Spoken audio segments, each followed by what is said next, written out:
Assalamualaikum warahmatullahi wabarakatuh. Di video kali ini kita akan membahas matematika tentang persamaan lingkaran yang berpusat di titik A, B. Nah, persamaan lingkarannya seperti ini. Jadi ada X min A kuadrat tambah Y min B kuadrat sama dengan R kuadrat. Kalau kita mau mencari R, rumusnya jadi akar dari X min A kuadrat tambah Y min B kuadrat. Kalau kamu melihat persamaan ini, tentu kamu merasa, apa sih? Kok bingung gitu ya? Nah, nanti kalau misalkan kita sudah masuk ke contoh soal, ini akan jauh lebih mudah. Nah, ini pengetahuan yang perlu kalian ketahui saja.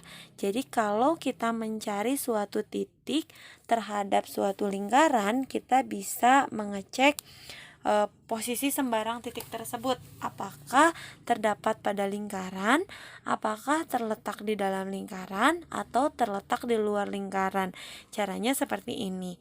Hanya saja di video kali ini kita tidak akan membahas mengenai posisi sembarang titik terhadap lingkaran. Jadi ini hanya catatan saja. Yang akan kita bahas adalah jika ada suatu persamaan lingkaran, kita mau mencari titik pusatnya dan jari-jarinya seperti apa. Atau kebalikannya, kita punya suatu titik dan ingin dicari persamaan lingkarannya seperti apa. Nah, mari kita coba. Misalkan saya punya persamaan lingkaran. Persamaan lingkarannya adalah X min 1 kuadrat ditambah Y plus 3 kuadrat sama dengan 16. Nah, ada persamaan seperti ini. Cara mencari pusatnya seperti apa sih? Nah, saya ingatkan lagi, ini ada persamaannya ya di paling atas. Ini adalah persamaan lingkarannya.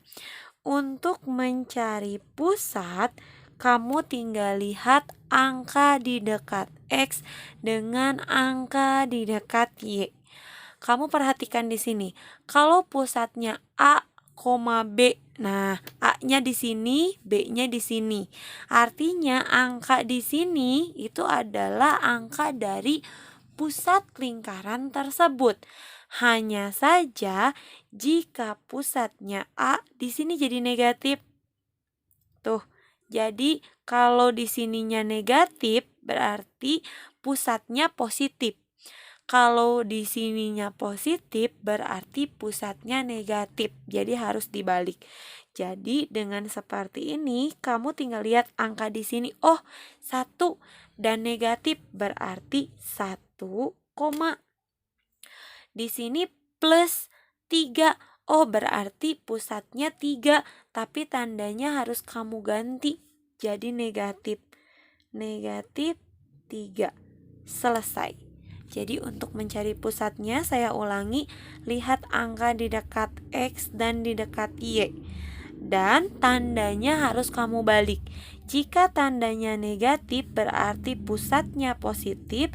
Jika tandanya positif berarti pusatnya negatif.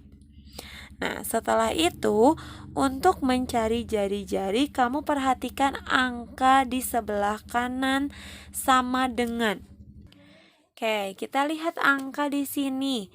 16, artinya R kuadratnya sama dengan 16.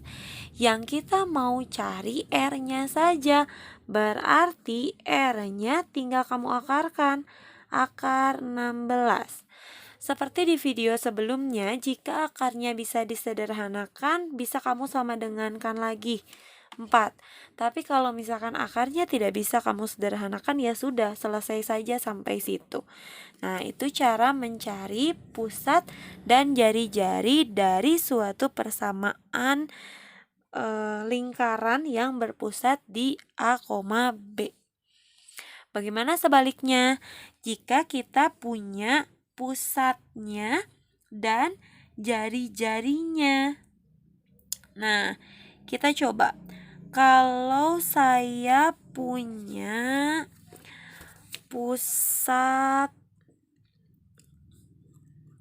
Saya punya pusatnya sama dengan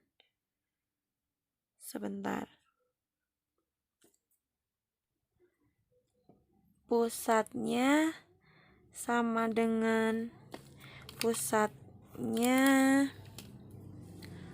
A 3,-1 dengan jari-jari 5.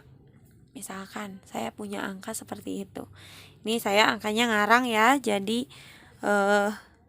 mungkin bisa ada kesalahan. Nah, hanya mencontohkan bagaimana caranya kalau ada diketahui pusatnya, diketahui jari-jarinya, dan mencari persamaan lingkarannya. Nah, kita perhatikan seperti tadi, kalau diketahui persamaan lingkaran, maka ketika nyari pusat dibalikan tandanya. Sama sekarang juga kalau kita punya pusat dan jari-jari tinggal dibalikan saja. Kamu tinggal tulis X. Nah, lihat nih angka depannya 3 positif. Berarti di sini harus negatif. Nah, harus negatif 3. Kuadrat ditambah yang berikutnya Y. Ininya negatif 1. Kalau negatif berarti ya balikin, harus jadi positif. Positif 1 kuadrat sama dengan R-nya yang ini 5. Yes, kita tulis 5, tapi jangan lupa dikuadratkan. Nah, tinggal kamu tulis ulang deh. Yang ini X min 3-nya kuadrat, tambah yang ini Y plus 1-nya kuadrat, terus yang sebelah kanannya 25. 5 kuadrat. Seperti itu. Gampang bukan? Nah, mudah-mudahan kamu bisa memahaminya. Nah, ada satu masalah nih. Kalau misalkan persamaannya tidak seperti yang ini. Misalkan saya punya X min 3 kuadrat ditambah Y kuadrat sama dengan 10. Nah loh, yang ditanya pusat dan jari-jarinya. Ini gak ada angkanya. Terus ini lebih gampang lagi. Kalau tidak ada angkanya berarti angkanya 0. Jadi kamu tinggal menuliskan pusat. Ini negatif 3. Kalau negatif berarti jadi positif. Ini gak ada angkanya 0. Dah gitu. Berarti kalau misalkan X yang gak ada angkanya, X kuadrat saja berarti depannya yang 0. Gitu. Ini R-nya gimana? R kuadrat sama dengan 10. Berarti R-nya sama dengan akar 10. Akar 10 nggak tahu berapa koma-komaan. Ya udah selesai aja sampai R akar 10. Tidak perlu kamu sederhanakan lagi. Nah, mudah bukan? Mudah-mudahan kamu bisa memahami video ini dengan baik dan dapat mengerjakan soal-soal yang serupa. Terima kasih. Wassalamualaikum warahmatullahi wabarakatuh.